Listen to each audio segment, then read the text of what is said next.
The Council of Zephyria had made their decision. Commander Thane watched through the reinforced viewport as the human prisoner was escorted toward the launch bay, his hands shackled behind his back.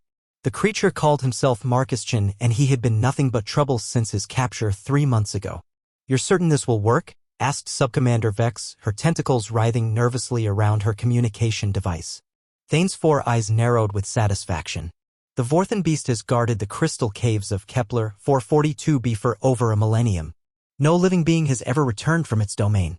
This human pest will finally meet his end. Marcus had been a thorn in their side ever since his exploration vessel had stumbled upon their mining operation.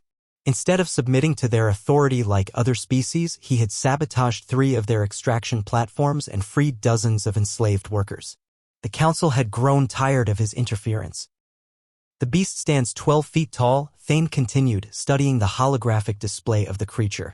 "Its hide is impenetrable, its claws can slice through titanium, and its hunger is legendary. Even our most advanced warriors refuse to venture near its territory." The transport ship carrying Marcus disappeared into the swirling purple atmosphere of Kepler 442b. Thane smiled, a grotesque expression on his reptilian features. Within hours, their problem would be solved. 3 weeks passed without incident. The Council had nearly forgotten about the human when their long-range sensors detected an approaching vessel. Thane frowned as he studied the readings. It was the same transport that had carried Marcus to his doom. "Impossible," Vex whispered as the ship docked. The distress beacon was never activated. The airlock hissed open, and Marcus Chin stepped out very much alive. But he wasn't alone. Behind him padded a massive creature that made the assembled aliens step back in terror. The Vorthan beast's midnight black fur rippled with each movement, its piercing yellow eyes surveying the room with intelligent awareness. "Evening, gentlemen," Marcus said casually, scratching behind one of the beast's ears. The creature leaned into his touch like an oversized cat. "Meet Buddy here." Turns out he was just lonely. Thane's voice cracked as he spoke. That's the Vorthan beast. It's supposed to be a mindless killing machine." Marcus chuckled, pulling a strange fruit from his pack and offering it to the creature.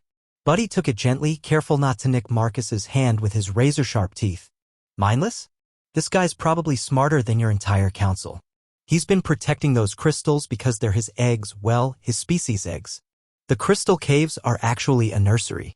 The alien commander's legs nearly gave out beneath him. "Eggs? Hundreds of them," Marcus continued, stroking Buddy's massive head. "Your mining operation was essentially strip mining a maternity ward. No wonder he was aggressive. But once I figured out how to communicate with him, turns out he's got a complex language system based on subsonic frequencies. We worked out a deal." Vex's tentacles had gone completely still.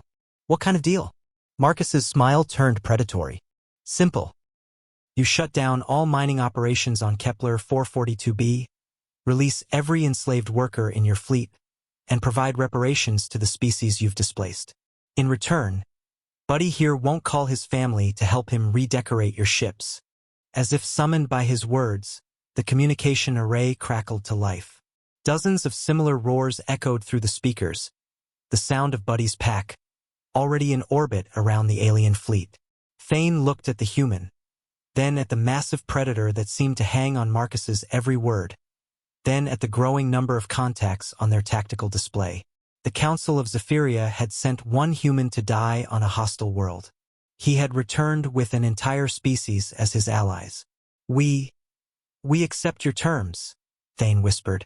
Marcus grinned and gave Buddy another scratch. "Good boy. I told you they'd see reason."